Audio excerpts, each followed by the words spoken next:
Salaamu calaykum waraxmatullaahi wabarakaatuh daawadayaal ku soo dhawaada warbixin ku saabsan khilaafka u dhexeeya dalalka Masar, Suudaan iyo Itoobiya ee ku saabsan biyo-xireenka Itoobiya ka dhisayso webiga Niil.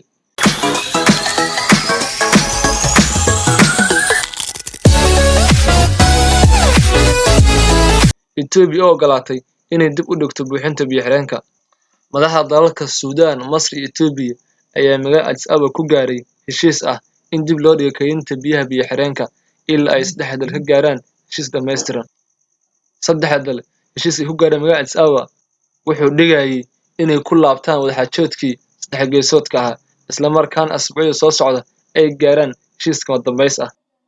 Xukuumadaha Khartoum iyo Qaahira warmurtiyeedyo heshiiska ku saabsan oo ay soo saareen ayay ku sheegeen go'aanka Itoobiya ay ku waafaqdo inay dib u dhigto biyo kaydinta ay gacan ka geysanayso heshiis buuxa inay saddex dal gaaraan. Heshiiskan la shaaciyay galinkii dambe ee Jimcaha waxaa lagu sheegay inuu noqonayo mid soo afjara ismarwaagii toddobaadyada taagnaa ee ka dhashay mashruuca weyn ee Itoobiya dhisayso oo ay ku kacayso miisaaniyad ka badan 4.6 bilyan oo dollar.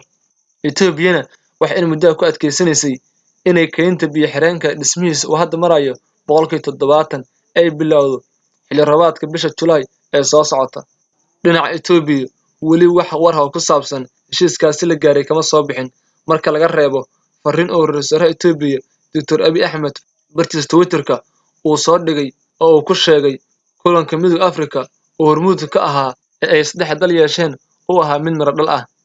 Xurguftanka Masar iyo Itoobiya ee webiga Niil weli fari kama qodna. Hase yeeshee wasiirka biyaha, waraabka iyo tamarta ee dalka Itoobiya Dr. Silashi Bakele wuxuu bartiisa Twitter-ka soo dhigay Itoobiya, Masar iyo Suudaan inay wada hadallo toddobaadyada soo socda inay heshiis saddex geesood ah ku soo gabagabeeyaan. Heshiiskaasina uu dhexdhexaadinayay Guddoomiyaha Midowga Afrika Cyril Ramaphosa oo ay saddex dal saxiixeen. Waxay ku heshiiyeen 2 ilaa 3 asbuuc heshiis kama dambays ah inay ku gaaraan. Itoobiya waxay mar walba ku adkeysanaysay mashruuca biyo-xireenka aadka u weyn ee ay uga faa'iideysan lahaayeen malaayiin shacab ah oo ku sugan saboolnimo.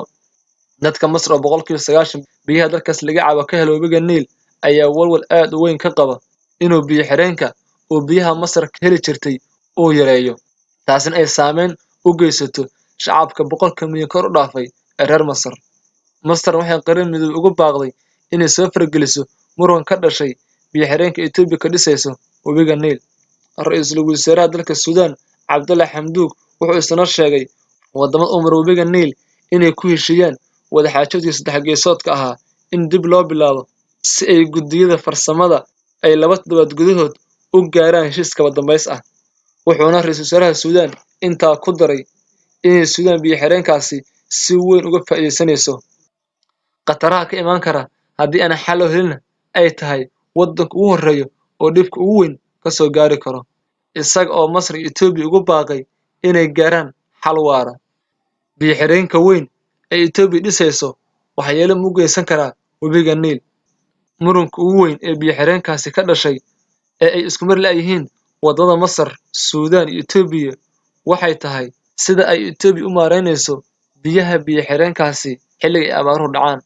Wadamada Masar iyo Suudaan waxay Golaha Ammaanka ee Qaramada Midoobay u gudbiyeen inay soo farageliso si xal looga gaaro khilaafka hareeyay biyo-xireenka ay Itoobiya ka dhisayso webiga Niil.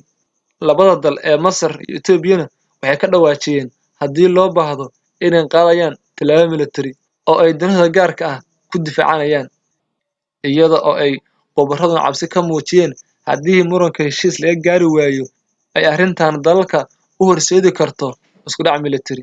Joseph Zegel oo ah agaasimaha xarunta cilmi-baarista Afrika ee Jaamacadda Difaaca Qaranka wuxuu Itoobiya ugu baaqay inay mowqifkeeda wax ka beddesho. Itoobiya ayaa cadaadis xooggan kala kulantay doonitaankeedii ahaa 2 bilood ee soo socota ee xilli roobaadka inay bilowdo kaydinta biyo-xireenka. Biyo-xireenkana wuxuu si weyn u saameynayaa biyo-xireenka weyn ee Masar ee Aswan, ayuu yidhi Joseph Zegel oo ka hadlayay khilaafka u dhexeeya dalalka Masar iyo Suudaan ee ku saabsan buuxinta biyo-xireenka.